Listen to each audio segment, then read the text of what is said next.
On the face of it, at least, the Bashar al-Assad of 2002 presented a starkly different figure from the brutal autocrat he would become, presiding over a fragile state founded on torture, imprisonment, and industrial murder. He had been president then for just 2 years, succeeding his father, Hafez, whose own name was a byword for brutality. For a while, the gawky former ophthalmologist, who had studied medicine in London and later married a British Syrian wife, Asma, an investment banker at J.P. Morgan, was keen to show the world that Syria, under his leadership, could follow a different path. Reaching out to the West, he pursued a public relations campaign to show the young Assad family as somehow ordinary, despite the palaces and the ever-visible apparatus of repression. Visiting Damascus that year before Bashar's state visit to the UK, arranged by the then Prime Minister, Tony Blair, the high point of that engagement, I was invited for a private coffee with Assad, who sat on a white sofa in an expensively tailored suit. Suggesting some uncertainty, he was curious about how Syria was seen in the world, floating possibilities for a change, including a reset in the relationship between Damascus and Israel. It was a constructed iteration of the Assads, highlighting Asma's much-vaunted charitable works and Bashar's brief embrace by the West, that nodded to an ambition to transform Hafez's Syria into something more like a version of Jordan's paternalistic royal family. More manicured, certainly more PR-savvy. A dictatorship all the same. During the conversation, however, Bashar proffered a chilling and almost throwaway line as he reflected on the previous year's 9/11 attack on the U.S. by al-Qaeda and the subsequent American invasion of Afghanistan. The world should know, Bashar insisted, that his father had been right all along in his brutal crushing of Islamist insurgents. Dictatorship. 22 years later, Bashar is gone, swept out of power by an offshoot of al-Qaeda. And with the dramatic ending of the half-century of Assad rule, a key section of the map of the Middle East has been utterly redrawn. But even in the pre-Arab Spring days that would challenge and define his rule, the reality of Bashar al-Assad's Syria, like Muammar Gaddafi's Libya, was a country in which a vast security apparatus was ever present. Agents watching in marketplaces, at taxi ranks and on street corners, rejecting the model of democracy as appropriate for Syria. Bashar's initial reform offer promised economic change ahead of political transformation, replacing unpopular state monopolies with a free market, ultimately benefiting a crony elite. As it would emerge, his political doctrine was no different from his father's: a highly personalized dictatorship with power concentrated in the armed forces, including the Air Force and intelligence agencies. If one anonymous European diplomat would venture early on to question his real authoritarian chops, describing Syria as a dictatorship without a dictator, there would soon be no question about what he represented: a dictator he would become. While Bashar released several political prisoners in 2001, mainly communists, in a presidential amnesty as part of his campaign to demonstrate to the West that Syria was changing, it was always window dressing. The arrests had never stopped. It was business as usual.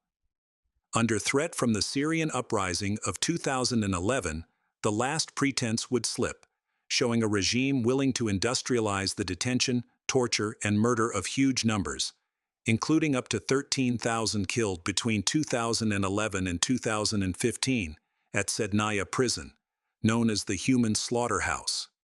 And despite attempts to burnish the Assads that would continue until as late as 2011, with a glossy profile of Asma in vogue as the purported rose in the desert, Bashar's rule would become even more horrific than his father's.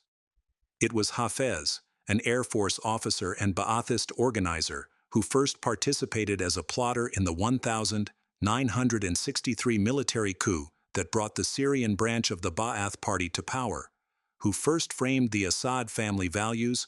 Bashar brought them to their logical conclusion. As early as 1966, during the so-called Hama riot, Hafez endorsed a view that would become the Assad credo and a chilling precursor of the slaughters to come under his rule: and that of his son. Any opposition should be violently crushed. If Bashar initially seemed different, it was perhaps because he was not at first intended as Hafez's successor, a role earmarked for his brother Basil before he died in a car crash in 1994.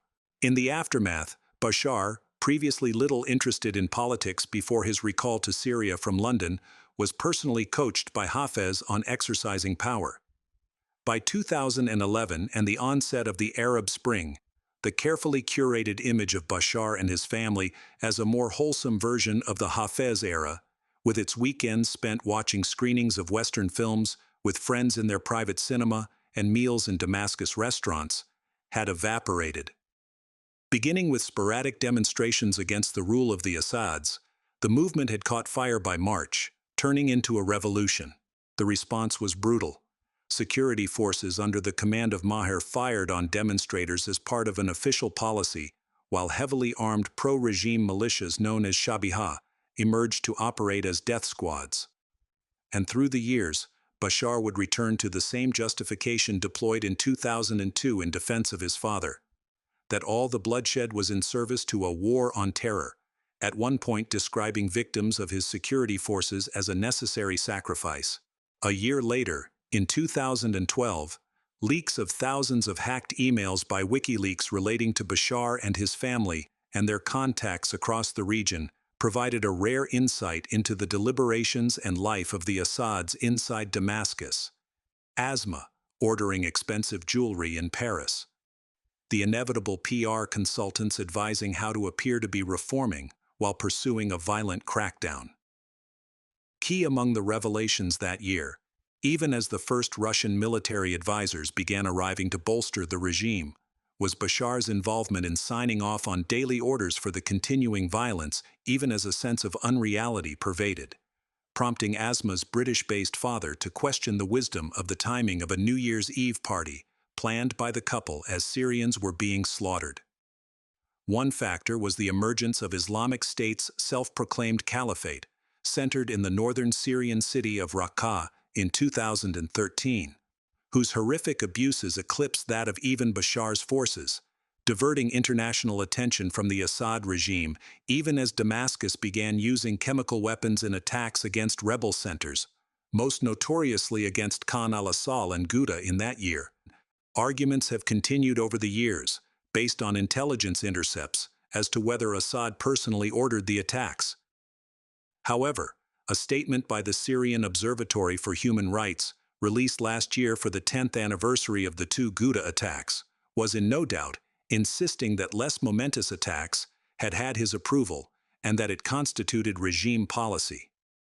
Becoming a purported test of international resolve, the red line set against the use of chemical weapons by Syria by the then U.S. President, Barack Obama, passed without significant repercussion, even as other forces moved into the vacuum. First was the decision by Vladimir Putin to deploy Russian forces to sustain Assad in a cynical maneuver designed to bolster Moscow's claim to substantive influence in the way broader Middle East.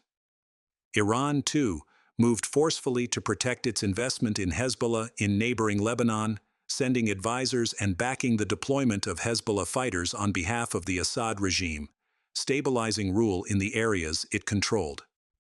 Never abandoning his taste for the performative, Bashar organized sham elections in areas he controlled in 2014 under the banner of Sawa, unity. A year later, his forces controlled just 25% of Syria. Through it all, improbably, Bashar al-Assad survived. Even as Donald Trump, in his first president, ordered a strike on a Syrian airbase in 2017, for yet another chemical weapons attack on Khan Sheikhoun. What sustained Bashar through those years would be his undoing. An essentially failed state heavily dependent on external actors and vulnerable to events, not least Moscow's distraction in Ukraine and the diminishing of Tehran's axis of resistance in the recent decimation of Hezbollah by Israel. Assad crumbled not just because of a well-planned jihadist campaign, wrote Hassan Hassan, the editor-in-chief of New Lines and a leading expert on Syria, but because 13 years of civil war have left his army a husk, and his soldiers demoralized. Syria, the nation, was balkanized by competitive and contradictory Turkish and American protectorates in the north and east of the country and elsewhere, mortgaged to Iran and Russia, which did the heavy lifting in retaking Aleppo and defeating Western-backed rebels in southern Syria. In his last days in power, Bashar continued to talk the talk, vowing to crush the rebels even as they sped towards Damascus. In the end, 50 years of Assad rule unraveled in the blinking of an eye.